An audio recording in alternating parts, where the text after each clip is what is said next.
नमस्कार दोस्तों, मेरा नाम है अंशुमन नायक और आप सभी का बहुत बहुत स्वागत है इंडियन डिफेंस न्यूज की डिफेंस टॉक सीरीज में, जहां पर हम रोज नए नए डिफेंस अपडेट्स के बारे में बात करते हैं। तो चलिए देर न करते हुए आज की वीडियो शुरू करते हैं।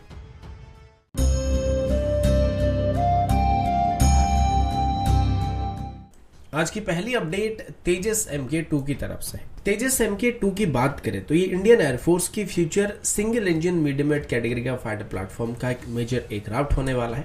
और अभी इंडियन एयरफोर्स में इसकी कम से कम 6 स्क्वाड्रन को शामिल करने का प्लान किया गया और फ्यूचर में इसके एक ब्लॉक 2 वेरिएंट को भी डेवलप करने की बात किया जा रहा है, जो कि कुछ ही दिन पहले एडी की तरफ से किया गया था, जिसकी फर्दर 4 से 6 स्क्वाड्रन को इंडियन एयरफोर्स में शामिल किया जा सकता है। इनिशियली इसकी ब्लॉक 1 वर्जन यानी कि जिसको वर्तमान डेवलप किया जा रहा है, इसकी 3 स्क्वाड्रन को 2028 से 2030 के बीच इंडियन एयरफोर्स में इंडक्ट करने का एम रखा गया, जिसको सबसे पहले हमारे MiG-29 UPG को रिप्लेस करने के लिए इस्तेमाल किया जाएगा। और पहले ही इंडियन एयरफोर्स की तरफ से बात बताया जा चुका है कि वो 2027 के बाद धीरे धीरे करके अपनी MiG-29 को रिटायर करने वाले हैं और उसके बाद एडिशनल 3 स्क्वाड्रन को मिराज 2000 और जगह जैसे एयरक्राफ्ट को रिप्लेस करने के लिए इस्तेमाल किया जाएगा। इनिशियली 2022 के एंड तक ही इसकी टेस्ट फ्लाइट को करने का प्लान किया गया था, जो कि फर्दर 2023 तक पोस्टपोन हो चुकी है और अभी बताया जा रहा है कि 2023 की एंड तक जाके अब इसकी टेस्ट फ्लाइट को कंडक्ट किया जाएगा, लेकिन इससे पहले ही इसकी रोल आउट को कंप्लीट कर लिया जाएगा।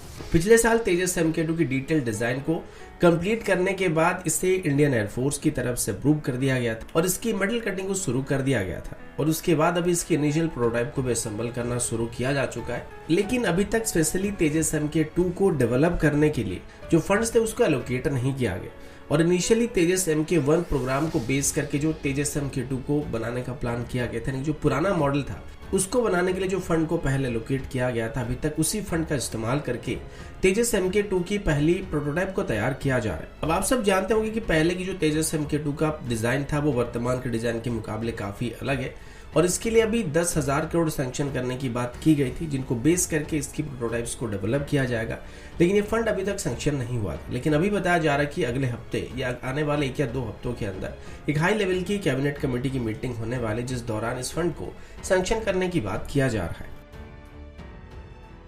अगला अपडेट सबमरीन्स को लेके। अभी जैसे कि भारत अपनी नेवी में नए कन्वेंशनल सबमरीन को इंडक्ट करने की कोशिश कर रहा है और इसमें स्ट्रगल कर रहा है, क्योंकि नेवी की तरफ से अभी जिन स्पेसिफिकेशन के साथ सबमरीन को नेवी में इंडक्ट करने का प्लान बनाया जा रहा है या अपनी फ्यूचर सबमरीन्स में इंडियन नेवी को जिस खूबियों को तलाश किया जा रहा है, वो सारे क्वालिटीज अभी मैक्सिमम कंपनीज के पास मौजूद नहीं और जिन गिने चुने वेंडर्स के पास अभी इंडियन नेवी की रिक्वायरमेंट को फुलफिल करने लायक सबमरीन मौजूद है, वो अभी काफी नखरे दिखा रहे हैं, क्योंकि उनके पास कंपटीशन जो है वो काफी कम है, तो वहां पे नेगोशिएट करना हमारे लिए मुश्किल हो रहा है और इसी वजह से प्रोजेक्ट 75 टेंडर जो है वो भी बार बार डिले होता जा रहा है। इसी बीच भारत की तरफ से अभी अपनी खुद की कन्वेंशनल सबमरीन फ्लीट को भी बनाने की कोशिश किया जा रहा है, जिसमें अभी मेन दायित्व तो मझगांव डॉक लिमिटेड के ऊपर दिया जा रहा है, क्योंकि अभी तक सभी इंडियन शिपयार्ड में से ये अकेला शिपयार्ड जो कि मझगांव डॉक लिमिटेड है, जिसके पास 8 कन्वेंशनल सबमरीन को मैन्युफैक्चर करने का और मेजर रिफिट करने का अनुभव है।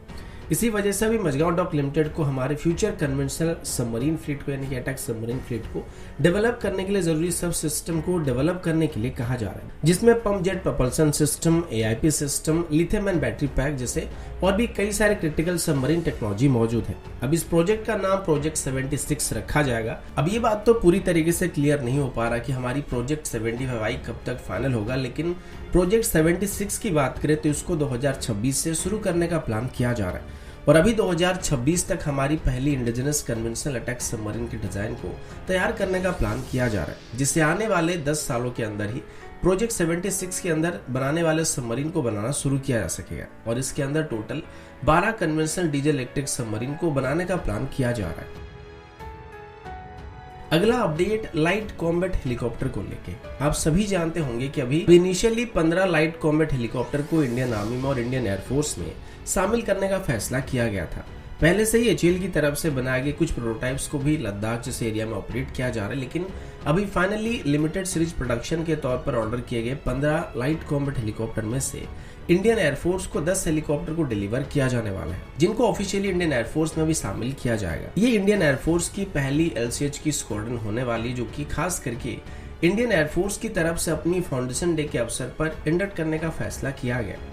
आप सब जानते हो कि 8 अक्टूबर को हम हमारी एयरफोर्स डे को सेलिब्रेट करते हैं और इसी दिन इंडियन एयरफोर्स में 10 लाइट कॉम्बैट हेलीकॉप्टर को मिलाकर इसकी पहली स्क्वाड को तैयार किया जाएगा। अब बाकी अगर आर्मी की एविएशन विंग की बात करें तो उनको इनिशियली 5 लाइट कॉम्बैट हेलीकॉप्टर को डिलीवर करने का प्लान किया गया था, जिसमें से एचएएल की तरफ से उनको एक हेलीकॉप्टर को डिलीवर किया गया और पहले से आर्मी एविएशन विंग की तरफ से इस एक हेलीकॉप्टर के साथ अपनी पहली स्क्वाड को तैयार किया जा चुका है। एलसीएच की बात करें तो आगे चल के इंडियन एयरफोर्स या इंडियन आर्मी की मेन कॉम्बैट हेलीकॉप्टर होने वाली है, जो कि MI-35 जैसे फ्लीट को रिप्लेस करने वाला है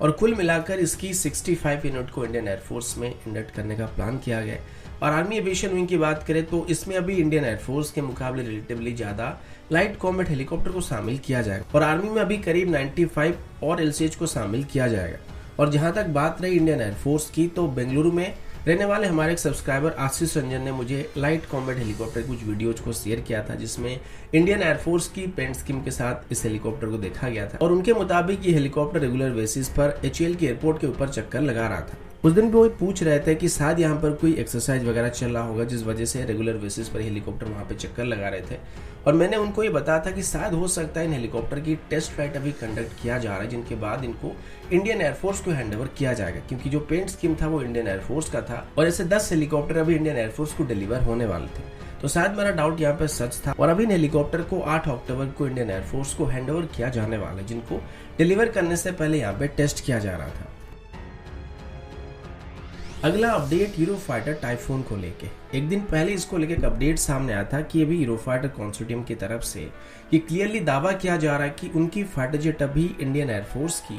मल्टी रोल कॉम्बैट एयरक्राफ्ट की टेंडर में क्वालिफाई कर सकता है और वो इस बार अपनी यूरोफाइटर की ट्रेंच 5 वर्जन को इंडियन एयरफोर्स को रफाल के मुकाबले करीब 30% कम कीमत पर ऑफर करने वाले हैं। और ये पहली बार है जब यूरोफाइटर की तरफ से अपनी जेट को खुलकर इंडियन एयरफोर्स की टेंडर में पेश किया जा रहा था और कोई स्टेटमेंट इशू किया जा रहा था।